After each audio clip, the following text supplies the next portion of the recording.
Bueno, ya vemos que se van conectando todos. Muchísimas gracias y bienvenidos a Conectando Voluntades, un esfuerzo realizado entre el PNUD, Empresas que Inspiran, voluntarios de la ONU, Ikigai Laboratorio Social Voluntare y el Consejo Latinoamericano de Voluntariado Empresarial Clave para resaltar los alcances y el potencial que el voluntariado tiene para el desarrollo de habilidades en las personas y en las comunidades.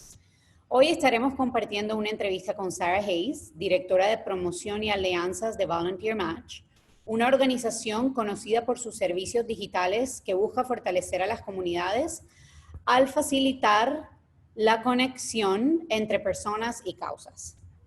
Antes de asumir este cargo en febrero, Sarah trabajó como consultora en desarrollo empresarial de Volunteer Match durante más de 3 años, consolidando la especialización en programas globales de voluntariado para empleados y estructurando alianzas exitosas entre empresas y comunidades. Sarah tiene casi 30 años de experiencia en programas de voluntariados para empleados, en responsabilidad social empresarial internacional y en alianzas intersectoriales, así como en el desarrollo de estrategias y formación. Fundó y dirigió 2 programas de voluntariado corporativo, el de Starwood Hotels and Resorts y el de KPMG, que ganó el premio anual de la Fundación Points of Light. Además, fundó el Global Corporate Volunteer Council de la Asociación Internacional de Esfuerzos Voluntarios, IAVE, y gestionó esta red durante 10 años. Sarah fue una de las investigadoras y autoras de la publicación de 2011 Global Companies Volunteering Globally. Ha servido en varias juntas directivas de organizaciones que trabajan en pro del mejoramiento social como la Cruz Roja Americana de New Jersey y ha planificado eventos internacionales para organizaciones como IAVE y The Conference Board. Thank you, Sarah. Welcome. We're very glad to be with you today and to share this time with you. Sarah works in an organization that it's, as I was just explaining, that it's called Volunteer Match. Volunteer Match operates mainly in the United States. So Sarah, if you can start by telling us a little bit about the work of Volunteer Match and particularly your work in the organization, that would be great. Thank you so much, Rita. And first, let me just say that I'm so pleased and privileged to be able to be a part of this session today, and it's great to be with you, Rita. I've known you a long time, and I'm happy to be here. So thank you for inviting me. Yes, I am working with Volunteer Match right now. Right now, my title there is the Director of Partnerships and Advocacy, or Advocacy and Partnerships. I guess I got that backwards. Anyway, so I work with Volunteer Match on all types of partnerships. Actually, we have a number of types of partnerships, from very technological, transactional ones to much fuller and more effective partnerships, I think, in terms of relationships. We certainly are looking to have partnerships with a number of global organizations as well. So I look forward to meeting many of you, and thank you for being on the call. I'll just tell you a teeny bit about Volunteer Match before we get into some of the questions that we have about the topic today. Volunteer Match is a nonprofit itself. It is going to be celebrating its 25th anniversary coming up soon. So in this space, as a technological organization that is supporting volunteerism, Volunteer Match is one of the oldest that is around and still around. We are best known probably for our public website, which people can go to and find opportunities, and where nonprofits can go and post opportunities. And if everybody does what they're supposed to do on the site, usually a perfect match can be found by doing that. And currently we have 130,000 nonprofits that are registered on the site and posting opportunities. We work with 150 corporate partners. We get 13 million annual visitors to our site. So that's well over a million a month. And we have a very cute little map I can send you that is a real-time volunteer match connection kind of thing. So I'll give that to Rita afterwards to send to you all. We On our website, we have 29 cause areas, which basically cover most of everything that you might be interested in, as well as filters that you can differentiate yourself by your skills, but not just your skills, your talents as well, things that are very unusual to you or unique to you, as well as your business skills. We've been featured in the New York Times, National Geographic, Forbes, Good Housekeeping, Wall Street Journal, and even Oprah. So, and currently there are actually 1.1 million virtual volunteer opportunities that are on our site that are needed. We need people for, because as we will be discussing today, virtual opportunities are very prevalent in this particular time we're living in. So Volunteer Match is very pleased to be able to share with you some of our research, which I'll go into. And the last thing I'll say about Volunteer Match is that one of the things that we are doing currently is working with the state of California to actually be the backbone of their technology for their Californians for All programs. So all volunteering is coming through Volunteer Match as of a couple of months ago in the state of California, and we look to expand that. So again, Volunteer Match is a great organization. Hopefully we can work with many of you as well down the line. Thanks, Rita. No, that's a fantastic introduction, Sarah. I think it's really interesting to learn about the numbers of Volunteer Match, the impact, and the work that you're pivoting and developing with other organizations. Sarah, you have vast expertise when it comes to volunteering, especially corporate volunteering. You've developed programs. You're now working with an organization that developed partnerships to offer opportunities for volunteers of all types. So we're living very challenging times globally. I mean, it's not only COVID-19, but it's definitely the thing that we hear about the most. But there are many things happening around the world. We see crisis happening in Beirut. We see natural disasters happening in different places. We see the effects of climate change, impacting our communities. As we live through these challenging times, and with understanding your experience, how do you think employee volunteering can serve as a catalyzer in such times of crisis? Yes, I did some real thinking on that question, because it's not easy. Let's just say that these times really are very challenging, and you mentioned so many of those challenges. I think, among them, the COVID-19 pandemic is, of course, one of the overarching difficulties that we are all facing. During the time when COVID hit, our research actually showed that 38% of CSR programs basically just halted. Everything was changing. Plans that they had made for National Volunteer Week in April here in the United States, which would include many in-person gatherings, and many and other types of things that they had planned. Many of them had days of service planned, and all kinds of things that were planned could not be done anymore. And even the individual volunteers, individual employees at the companies were also not able to do the things that they normally do, because they were in-person type volunteer activities. So, I mean, even my own personal, I volunteer at my local Humane Society. I had to stop that because all the animals were being fostered out and we were not allowed to come in. I think that in this particular time, companies can be a catalyst by embracing this new normal. I don't really like that phrase. It's used so much, but it is somewhat of a new normal and changing their operations. But this is not easy to do. We have done some surveys over the last few months with all our constituents, including corporate folks, and we have found that that in the beginning, nearly 90% of nonprofits just didn't know what to do. They basically had no way to turn to virtual volunteering, that they really just had to stop and to regroup. So many and companies as well, they not only halted their programs, but even their giving changed a bit. Some of them stayed the same, some of them went down a little bit. Very few increased their giving programs as well.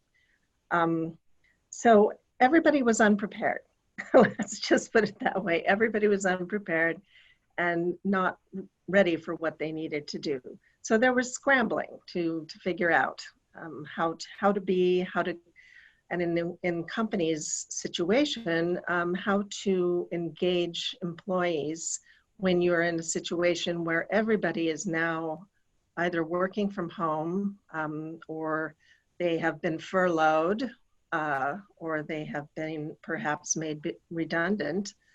So you're dealing with perhaps less employees, and they're all out dealing with tons and tons of challenges themselves.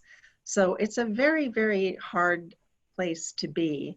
But as nonprofits have begun to embrace virtual volunteering where they can, because some nonprofits cannot do, we can talk a little bit about, for example, food banks and so forth. Most of those are very in-person kinds of opportunities and difficult to translate into virtual ones. Our research showed that in March, 32% of nonprofits did manage to translate over into virtual, or at least some virtual opportunities. And by May, 45% were able to do it. So it was really a learning curve, I think, for everyone.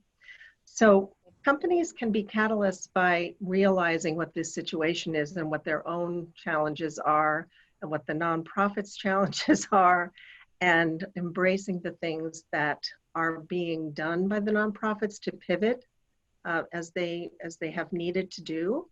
And also companies, this seems very obvious, but companies can truly give more financially, because nonprofits are losing a great deal of money and many of them are having to close their doors.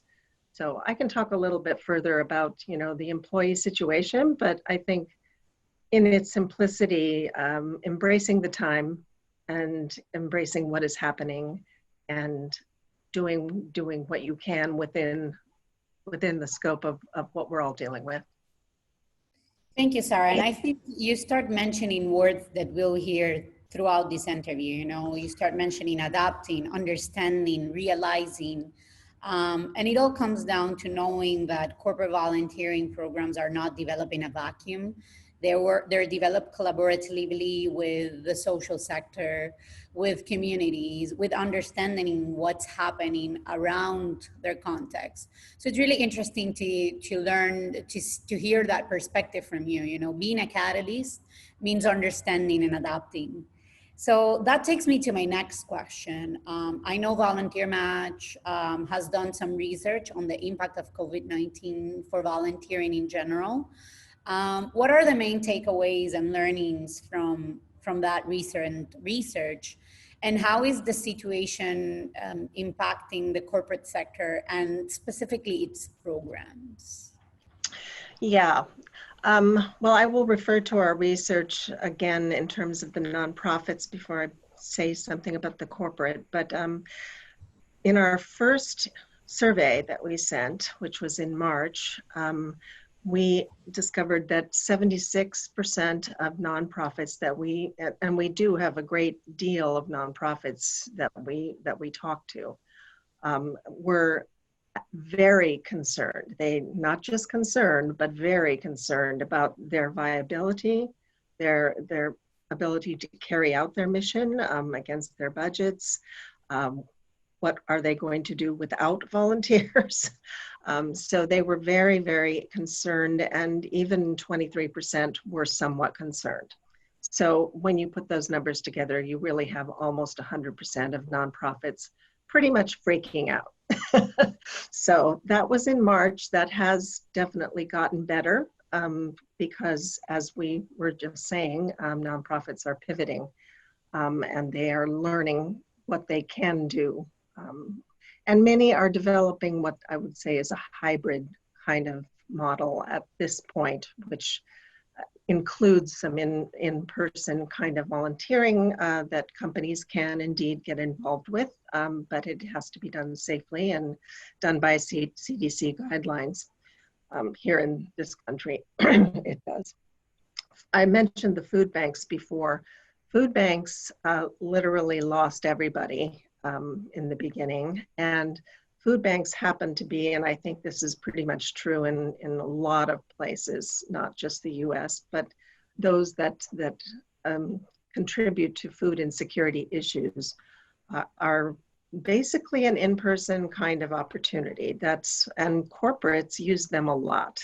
I know, having run 2 volunteer programs in companies, the food bank was often a team building event, often a place that groups of volunteers would go because it's a very easy way to give back. And you pack food and you deliver food and all of those things, and you need to be there. What the food banks have been doing basically is they've brought in the National Guard. They're using their staff, of course, and even their board members have come in and tried to socially distance and do all this work. But more and more people are coming to the food banks because more and more people are finding themselves in a situation where they never expected to be, where they actually need to come to a food bank. They've lost their job or whatever the situation may be. So the food banks were doing that, but then they did bring in the National Guard seriously to many, many of the locations to help do the work that volunteers were doing before. So that was one large thing that was eliminated in terms of corporate involvement, although it's now starting to pick up a little bit because they're able to do it safely, but much less involvement. You can't bring as many employees in. Also, cross-border programs for corporations have been pretty much paused because of travel restrictions. The areas that some of these programs serve are not as safe as they could be. So for a variety of reasons, those kinds of programs. Basically barriers to volunteering for anybody in the corporate world as well as in life in general. Our research did show that the top 2 barriers, basically, and they're not surprisingly to many of us, are fears around our large gatherings, social distancing, and also getting sick. So, I mean, that's not a surprise, but those are barriers. Other barriers were people's own economic situation and concerns, and also getting other people sick. So those were the 4 highest barriers. I think for corporations, how they can deal with this, and I'm just gonna speak from kind of my experience with these kinds of conversations. I think the corporate sector is having to kind of take stock of their own situation. I think every company needs to really look at, where they are in this, who they are, what their business is. Are they the kind of business where workers actually do have to come into a place, and how can they do that safely? Or if all their employees are at home now, or the ones that they have not furloughed or made redundant, then how do they keep those employees engaged? It's very difficult in an atmosphere like this to keep employees engaged because employees are facing their own challenges. They are dealing with their own family issues. Some of them are having to teach school Some of them have elderly people that they're caring for. Some of them are having economic hardship. And then if you do have relatives that are ill, you can't really even go visit them. So these kinds of things are very difficult for employees. So engaging them in anything in the community is, I think, is a bit of a struggle for companies. And right alongside, it's almost parallel with what the nonprofits are struggling with on their side. One constituent that we had asked said that, how do we offer assistance in a timely way without overwhelming the nonprofits that are scrambling to understand their own needs? So they're kind of, CSR managers are a little bit stuck in that way, but they're working on it, and there are some really good ideas that have come out of this time. I think one of the things that may be especially a good thing in this time, if one can say anything is good in this time, is that people are thinking more creatively, and they are looking at things they've never looked at before. And these are things that may be for a long, long time. Yeah. And before I finish out on this particular question, I think some of the things that corporations are doing that are good to be doing are COVID-19 relief grants.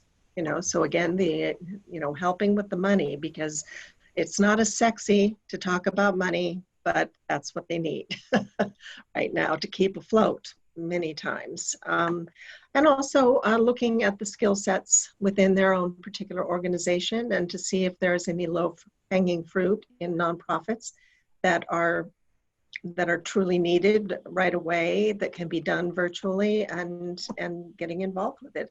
And then the last thing that they can do also is through their promotional and communication channels, they can speak of the difficulties of nonprofits. They can, especially if they have partnerships with some of those, tell their constituencies, tell the world, use their power of communication to get the word out about what is really needed. And that takes some learning of what is really needed by talking to those nonprofits.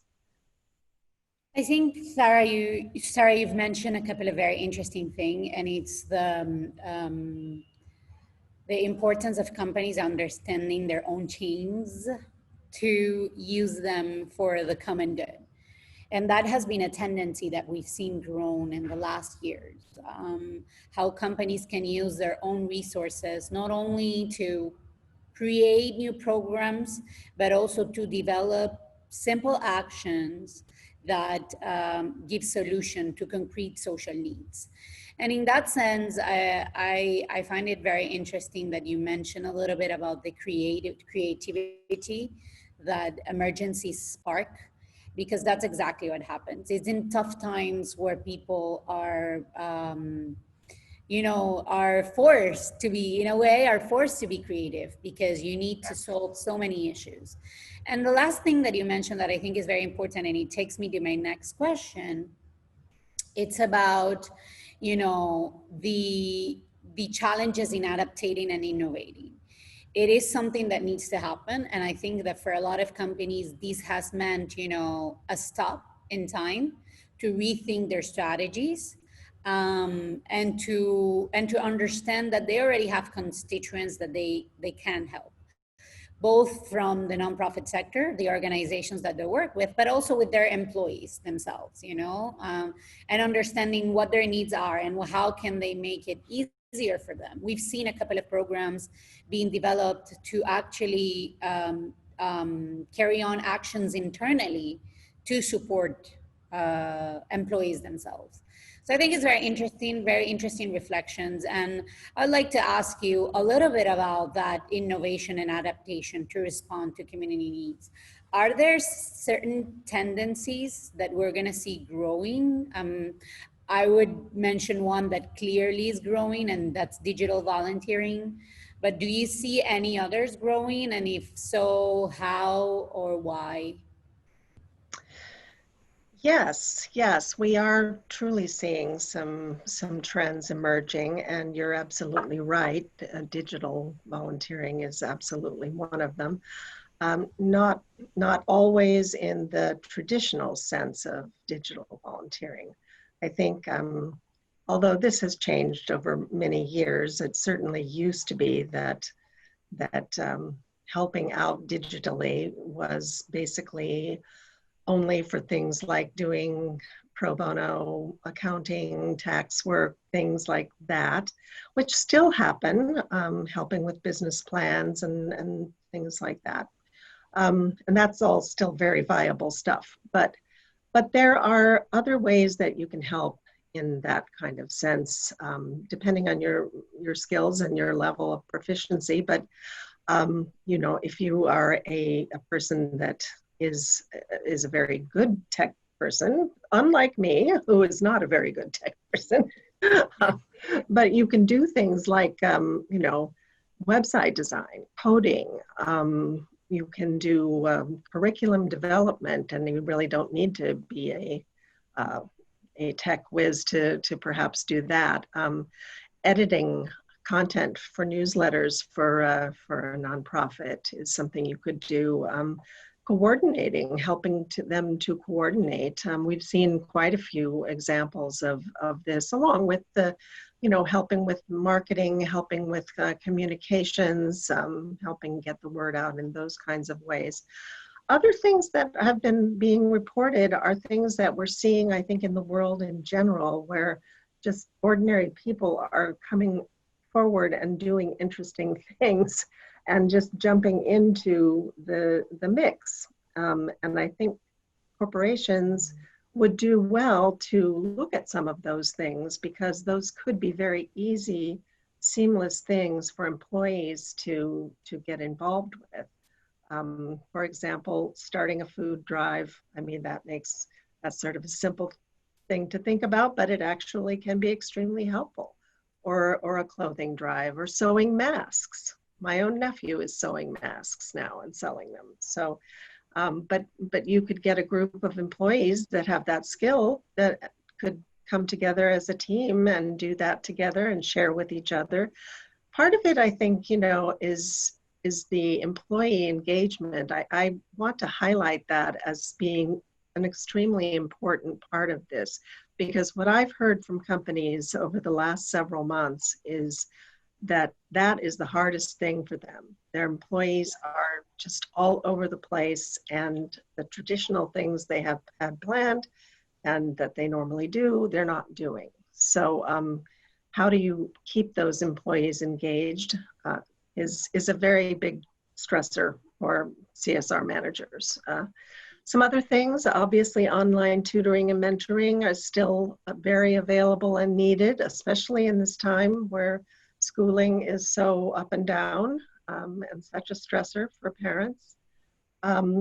You could be a listener, or, you know, somebody that participates on something like, there's a nonprofit called Crisis Text Line. I don't know if people have heard of that, but you can help people through texting. And help people that are going through hard times. Creative fundraising and awareness. Sometimes, you know, it used to be that maybe fundraising at the office wasn't such an exciting thing. You had a little box on your desk where people could put something in and you donate it to a nonprofit. But there are so many more interesting and creative ways to fundraise now, and nonprofits need those funds. So, you know, finding those kind of things and doing that. You can go to Network for Good, which is a partner of ours, and they are very helpful with things like that. Building care packages with your family. One of the things that people say now, you're home with your family, you want to do things with your family. You want to get your children involved. You want to, I mean, people have always wanted to get their children involved, but this is the perfect time really to do things together as a family. So if you can find those opportunities like care packages, or like, you know, the lemonade stand or whatever. Writing, using your writing skills, if you have those, you know, please, they need it. fostering a pet in need.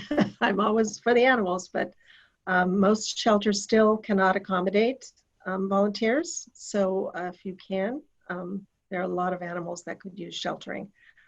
Chatting with homebound seniors, making homemade greeting cards, these kind of things. I won't go into any more of the list, but again, it speaks to the creativity and to the engagement, I think, of employees in doing something that they feel like they're helping, but it's easy. You give them something easy to do. And then you asked a little bit about trends. I would say that I'm also seeing, and this does relate, of course, to world affairs as well, but we here in the United States, as everybody I'm sure is very aware, have been dealing with a lot of social justice issues and equality issues and racial tensions. So those kind of organizations, companies are looking much more at how can they work with those kind of organizations to help mitigate that issue and that problem.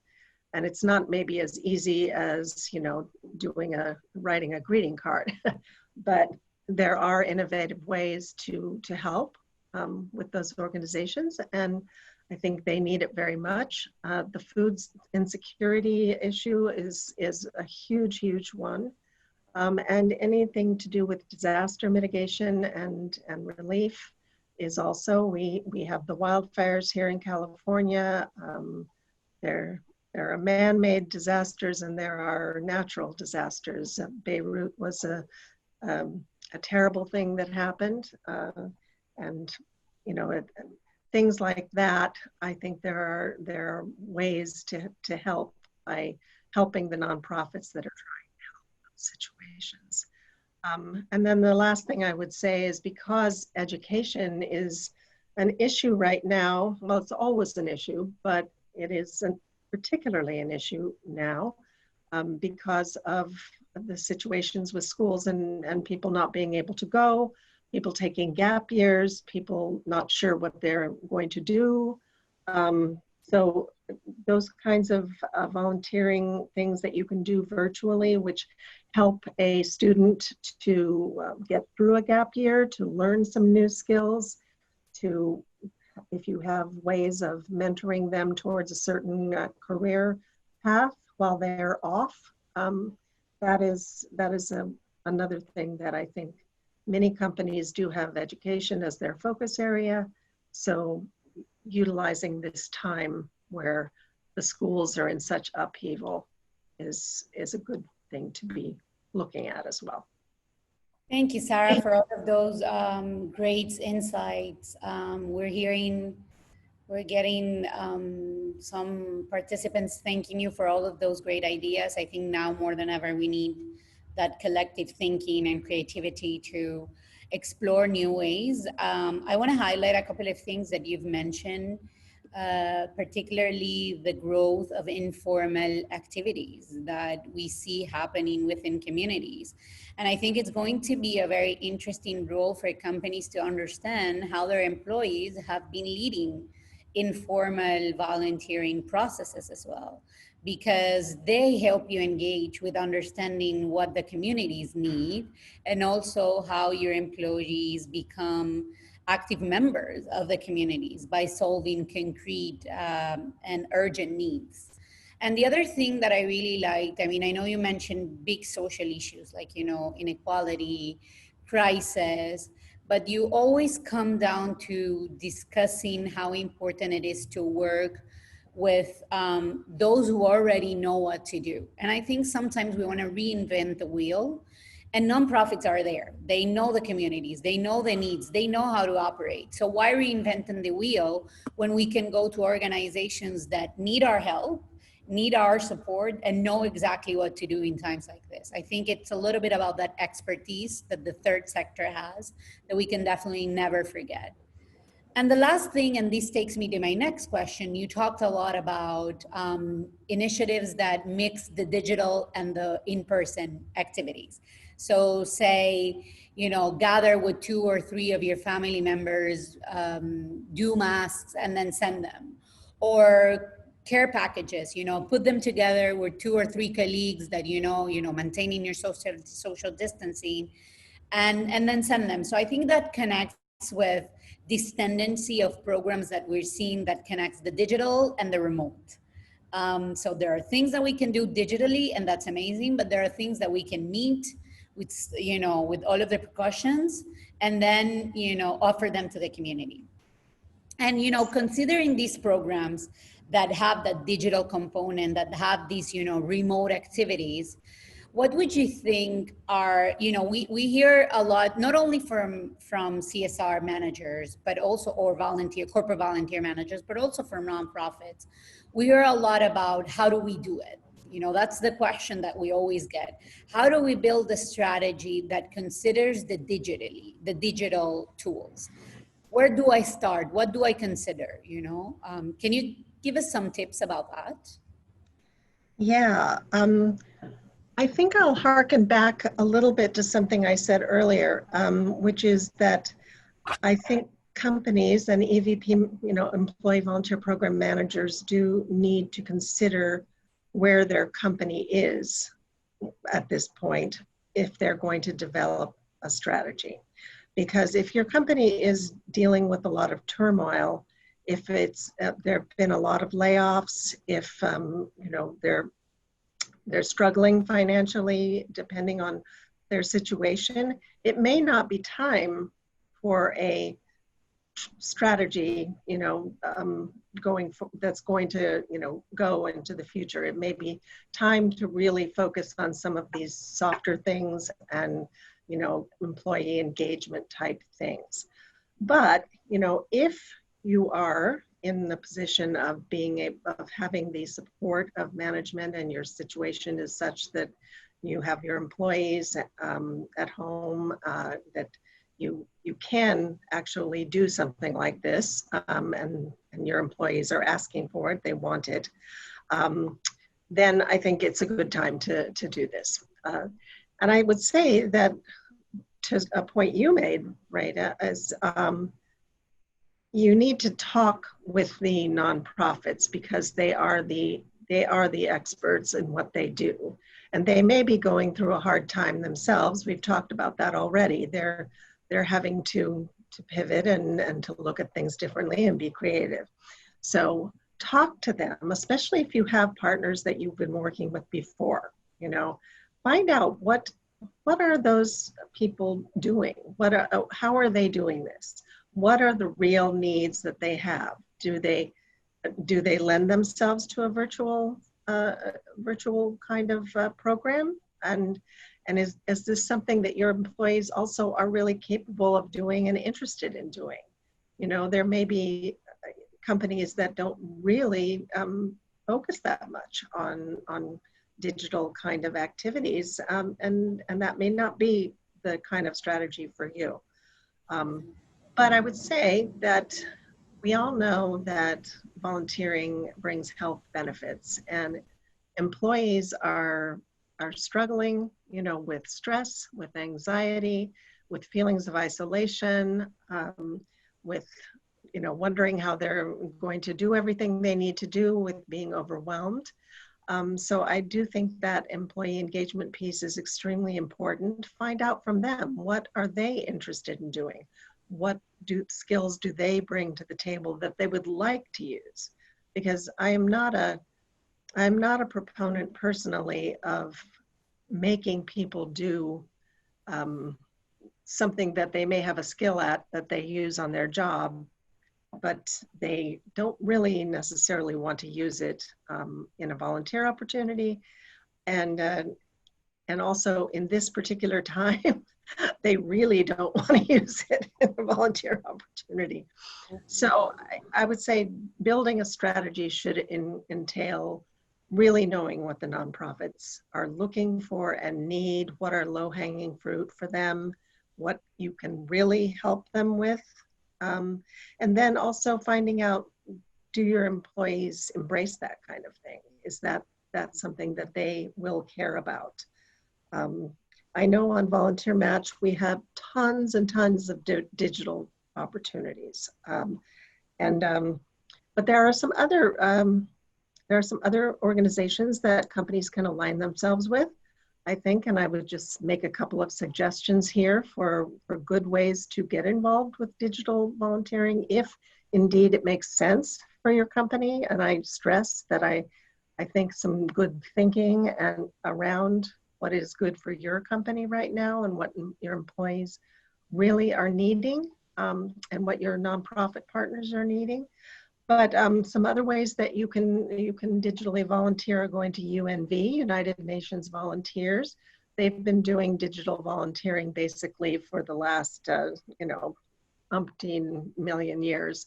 And they have virtual opportunities in 187 countries. So that is a way that you can direct employees.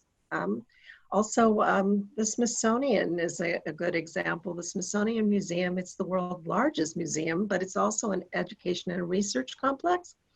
And they are always looking for people to do digital research and digital assistance in a variety of ways there. Amnesty Decoders is an interesting one that is a global organization, and digital volunteers can help uncover human rights violations. That and kind of lends itself to the social justice side of things. And so if your company is wanting to show themselves as being understanding and wanting to help in that kind of area of equality and human rights, then that's a good place to go for digital volunteering.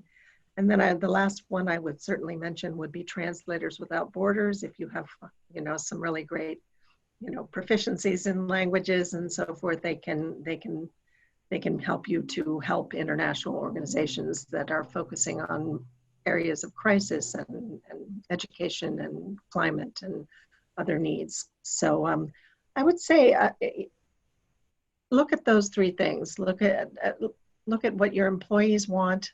Look at what are the real needs in your community, and also look at what your company may be willing to support, if their focus areas. To look at those, I think, is also important, because you're more likely, of course, to get some help and resource for your strategy if you are connecting it to something that the company is already, committed itself to.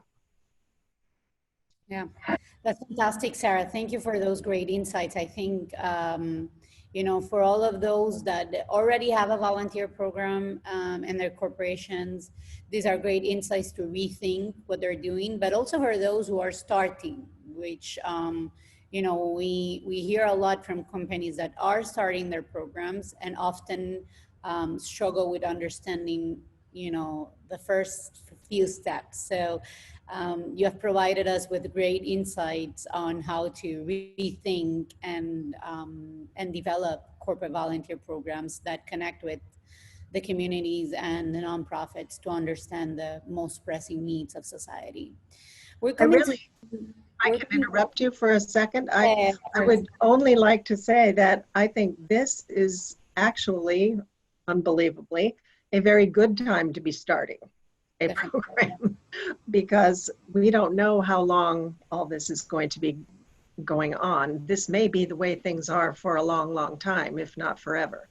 So if you're starting something now, thinking about the things that we've been talking about here today are going to be invaluable, and it's going to be actually easier for you than, a company that has a big ship that has to turn itself around, and that's much harder to do. So I'm sorry to interrupt, but you made me think that. No, not at all. That's actually great, and it connects with the two questions that comes next. We're coming to the end of the interview, and I want to hear a little bit about your perspective and your advice. The first is, we're going to have challenges in moving forward to provide safe and secure environments for volunteers to actively engage. Whether we do it digitally, remotely, in person, it's gonna come with a lot of challenges. How do you think we can enable those environments for volunteers to participate and positively impact their communities? You've highlighted great examples. A lot of people are asking about them. But how do you think we can move forward to bring volunteers to actively participate safely and feeling accomplished?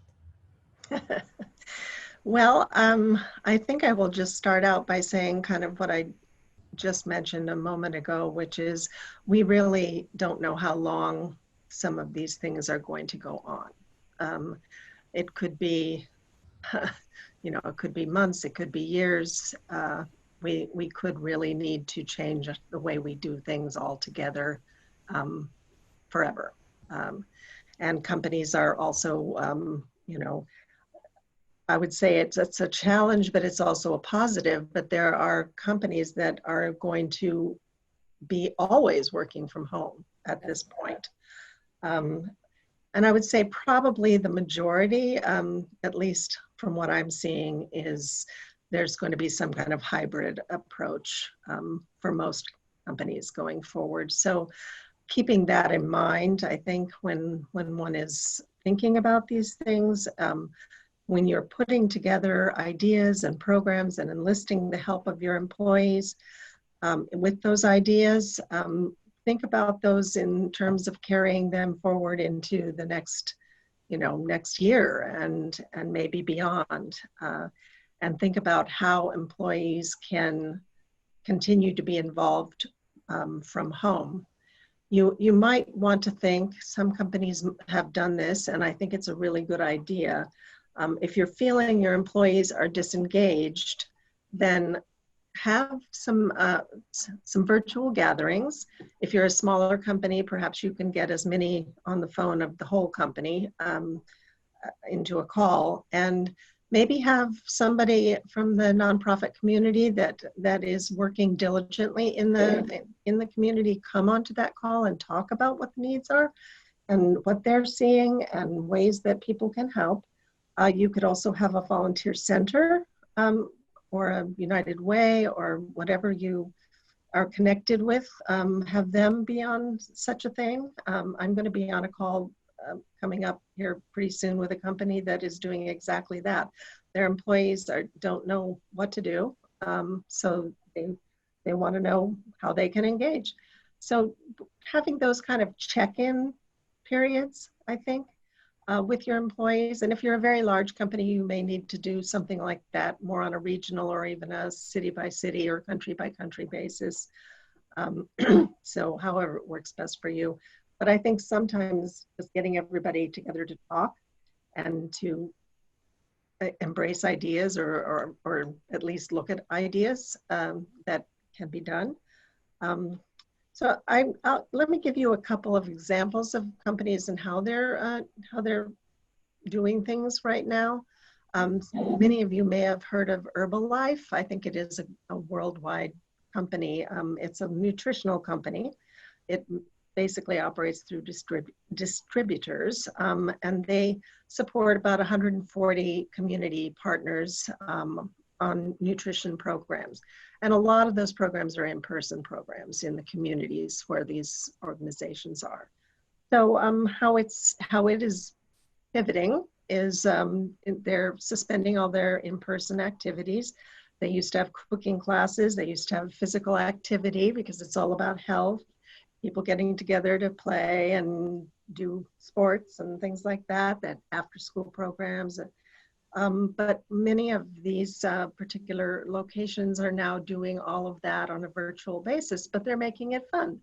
They're having cooking classes for the kids. They're on virtually, and some of them are having some really great chefs come in that are known and so forth to do that. They're having storytelling. They're having, lessons on cooking and also nutritional kinds of things. So they're pivoting to do their work virtually and probably intending to continue to do that. So different ways of making it safe to do the same work that you're doing. And then there's a wonderful medical company that incorporates a number of hospitals here in the U.S. And they, excuse me, they also have hundreds and hundreds of clinics around the country. And what they are doing is actually kind of a hybrid of a large volunteer program, which they do have, but also that small personal community-based side of things where they are encouraging and rewarding in terms of grants and things like that to employees' favorite organizations, employees for doing something for a clinic. And it could be anything. It could be an act of kindness. It doesn't have to be any kind of relation to a nonprofit. It could be, you know, ordering lunch for the clinic workers. It could be delivering flowers and a thank you.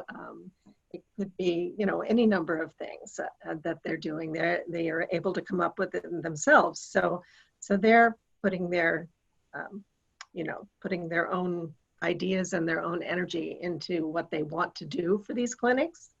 So I think that's kind of a cool way. And then I have to throw this one in here because I just saw it this morning on a show.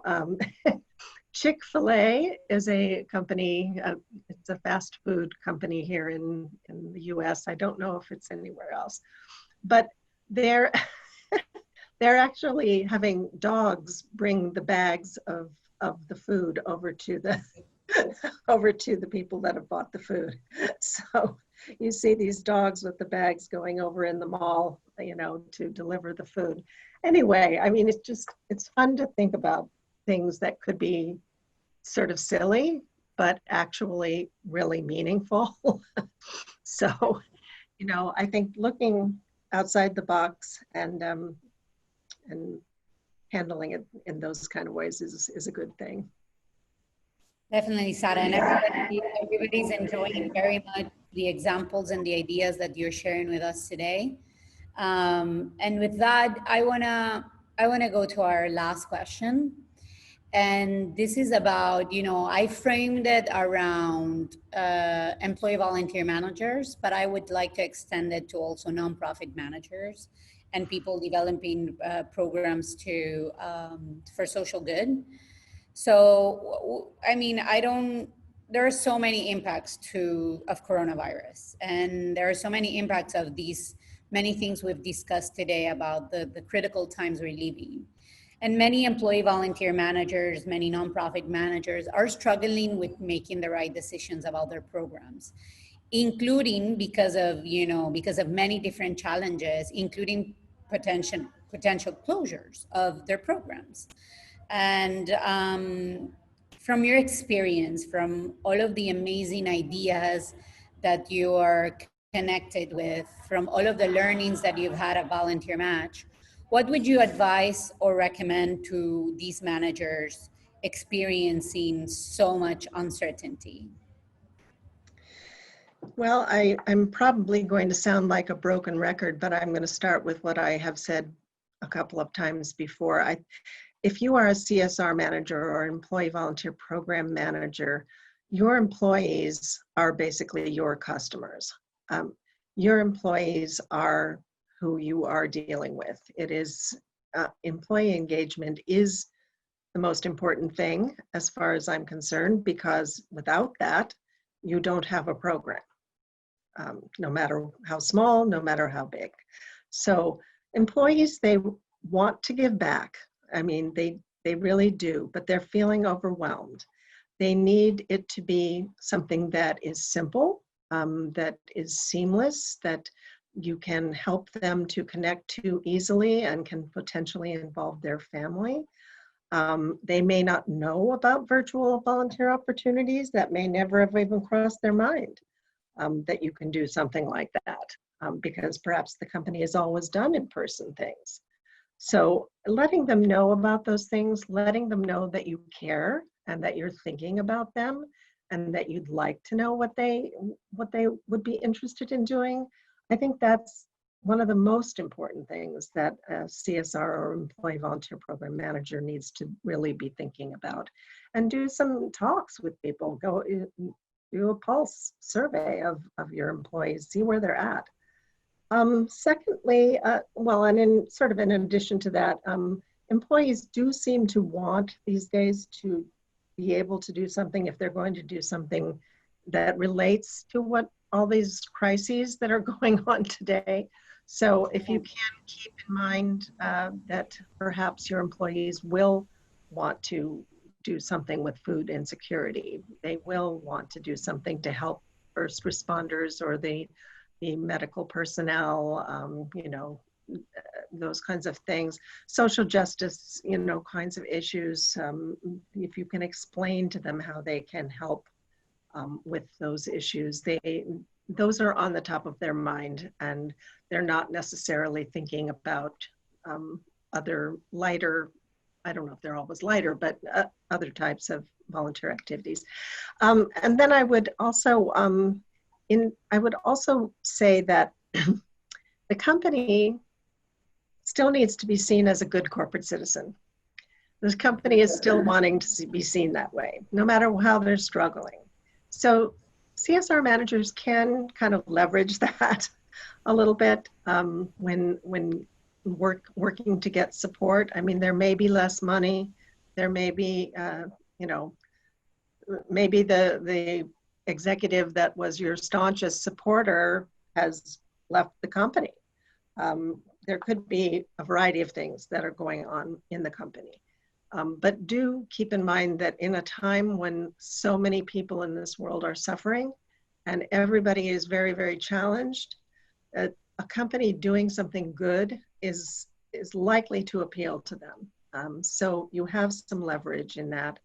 And then the other thing I would say is that your nonprofit partners are really a very good, they're good partners for you. They are the ones you can talk to if you have a relationship with them already about how is it looking for you? How is it looking for other nonprofits? I've been talking to quite a few nonprofits lately, and they're very aware of what other organizations are doing. You know, the Alzheimer's Association knows what the Heart Association is doing and how they're pivoting, and Habitat for Humanity knows what the Cancer Society is doing. So you can get some very good insights on what is needed, you know, and how you can connect your employees to things that are going to be meaningful to them and easy for them, because that is key. And again, I would just say these community meetings, getting the feedback of your employees, getting them, you know, their participation in discussion around community needs, and what kinds of opportunities are there, be they virtual or be they in-person safe. And I think those things are very important to do to get people involved. Yeah. Thank you so much. Thank you for reminding us the importance of empathy. I've heard you during this interview mention numerous times the importance of listening to others, to learning about what they're doing, to understanding where they are. And I think that's the most important thing to do in times of crisis. Yes, it is important to respond. Yes, it is important to develop strategies. But what's most important is to understand what another human being is experiencing. And without that, volunteering doesn't exist, you know?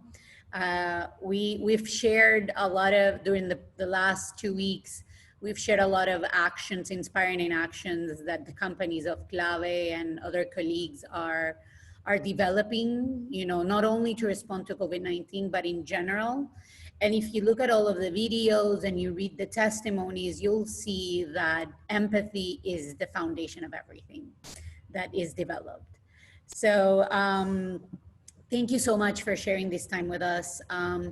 We have a lot of participants asking about these examples that you've shared. So if you could share them with us, we'll make sure to include them in the YouTube recording. And once again, thank you for your time. It's been really insightful to have this conversation with you today. Thank you, Rita. It's been my pleasure to be with all of you today. A todos, muchísimas gracias por estar con nosotros. Le he pedido a Sara que por favor nos comparta todas las experiencias, los links y a los reportes que ha mencionado, y los mencionaremos en el recording de YouTube, los pondremos ahí. Muchas gracias por compartir en esta mañana con todos, con nosotros, y esperamos que estén muy bien y que nos podamos seguir conectando en las actividades que quedan de Conectando Voluntades. Muchas gracias y buen día a todos.